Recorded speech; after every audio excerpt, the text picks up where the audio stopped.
নমস্কার বন্ধুরা, আশা করি আপনারা সকলে ভালো আছেন। আমরাও সকলে ভালোই আছি। তো আজ আমি রান্না করব আমিষ বেগুন। নিরামিষ বেগুন রান্না করছি না, আমিষ বেগুন রান্না করব।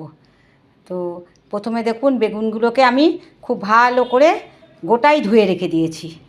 তা এবার ধুয়ে রেখে দিয়েছি, এইবার আমি বেগুনগুলোকে কেটে নেব।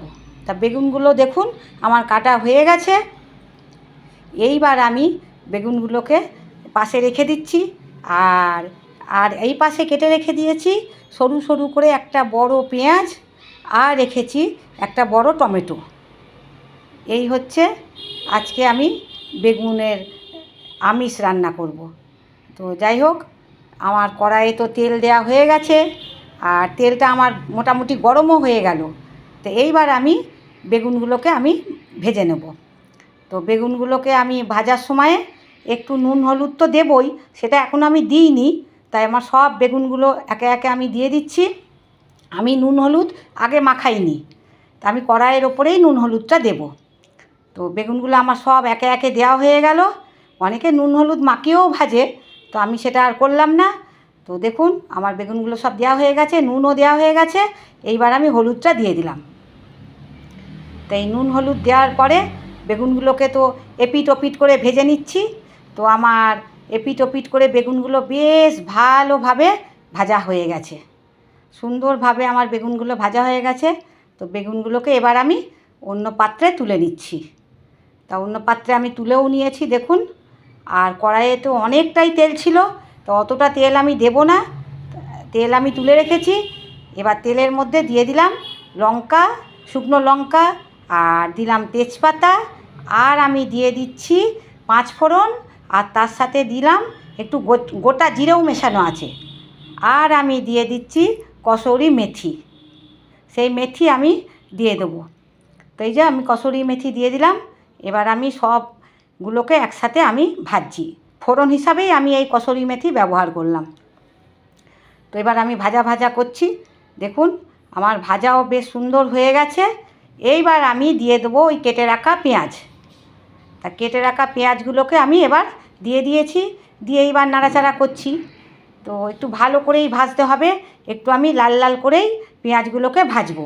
তা দেখুন আমার লাল লাল করে পেঁয়াজগুলোকে প্রায় ভাজা হয়ে গেছে। তো অনেকটাই আমার ভাজা হয়ে গেছে পেঁয়াজটা। এইবার আমি আস্তে আস্তে আরেকটু আমি লাল করার অপেক্ষা করছি।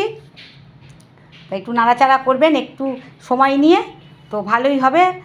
একটু বেশ বেরেস্তা মতনই হচ্ছে, আর ভালো সেন্টও বেরিয়ে যাচ্ছে। এইবার আমি দিয়ে দিলাম টমেটোগুলোকে দিয়ে দিলাম। টমেটো দিলে তো আর বেশি ভালো ভাজা হবে না, ওই জন্য আমি একটু পরেই দিলাম। তো টমেটো দিয়ে দিয়েছি।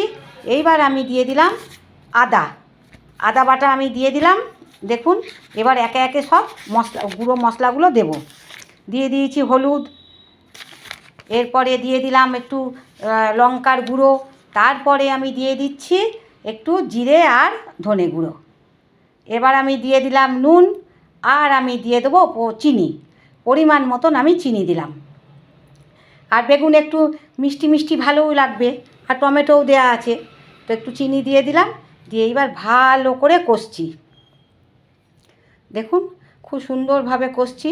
কষাটা বেশ লাল লাল হয়ে গেছে, এখানে দেখতেই পাচ্ছেন। কষাটা খুব সুন্দর আমার হয়ে গেছে। এইবার ভালো করে যখন আমার এই কষাটা হয়ে যাবে, বেশ ভাজা ভাজা আমি সেন্ট পাচ্ছি, আর তেলটাও বেশ বুঝতে পারছি যে আমার কষাটা হয়ে গেছে। তো তাও আমি একটু নাড়াচাড়া করছি, আপনাদের দেখাচ্ছি। তো জল দিলেই এক্ষুনি হয়ে যায়, কিন্তু আমি একটু দেখাচ্ছি। তো এরপরে আমি দিয়ে দেবো দই। আমি দইটাকে দেখুন কত সুন্দর আমার ভাজা হয়েছে। তা এরপরে আমি দইটাকে দিয়ে দিলাম। দইটাকে আমি খুব সুন্দর করে এমনি ফেটিয়ে রেখেছি, কোনো নুন দিইনি। তো দইটাকে খুব সুন্দর করে ফেটিয়ে রেখে দিয়েছিলাম। তো এবার আমি দইটাকে ঢেলে দিলাম। দিয়ে এইবার আমি মিশিয়ে নিচ্ছি ওই মশলা কষার সাথে।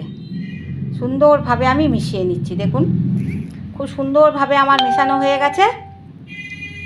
এইবার আমি এই আস্তে আস্তে দিয়ে দেবো ওই কিছুই না, একটুখানি ওই দইয়ের যে বাটিটায় জল দিয়েছি সেই জলটা আমি একটু দিলাম। খুব বেশি জল তো দেবো না। তা সেই জলটা দিয়ে দিয়েছি।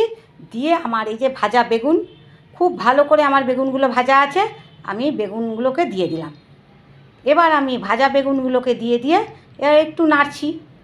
একটু হালকা করে বেশ মিশিয়ে দিচ্ছি মশলার সাথে। দেখুন আমার সুন্দরভাবে মশলার সাথে মেশানো হয়ে গেছে। এইবার আমি ওই সামান্য 1 মিনিটও না, একটু আমি ঢাকাটা দিলাম। তো দেখুন আমার ঢাকা খুলেও নিয়েছি, কত সুন্দরভাবে আমার গ্রেভি বেশ মাখা মাখা হয়ে গেছে। আর খুব সুন্দর হয়ে গেছে আমার এই মশলা বেগুন। তো মশলা দিয়েই করছি বলে মশলা বেগুন বলছি। আর আমি ওপর থেকে দিয়ে দেবো একটুখানি গরম মশলার গুঁড়ো। এই আমার রান্না, আর কিছু নেই, মোটামুটি কমপ্লিট হয়ে গেল। তো ওই দেখুন আমার গরম মশলার গুঁড়ো দেওয়া হয়ে গেল। আর দেখতে এরকম বেশ লাল লাল কালারই হয়েছে, খুব সুন্দর হয়েছে।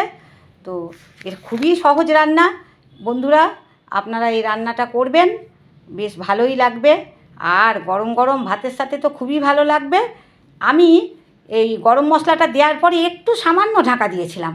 তো আমার ঢাকা দেওয়া, আমি ঢাকা খুলেও নিলাম। তো এইবার আমি অন্য পাত্রে তুলে নিচ্ছি। তা অন্য পাত্রে আমার তুলে নেওয়া হয়ে গেছে। আমি তুলে নেওয়াটা অত আর দেখালাম না। তো দেখুন আমি অন্য পাত্রে তুলে রেখেছি। আর 2টো কাঁচা লঙ্কা এমনিই দিয়ে রেখেছি, খুব তো একটা ঝাল আমি দিইনি। তো বন্ধুরা দেখুন কত সুন্দর হয়েছে। তো আপনারাও বাড়িতে এরকমভাবে বানিয়ে খাবেন। আর কি, আবার অন্য কোনো ভিডিওয় দেখা হবে।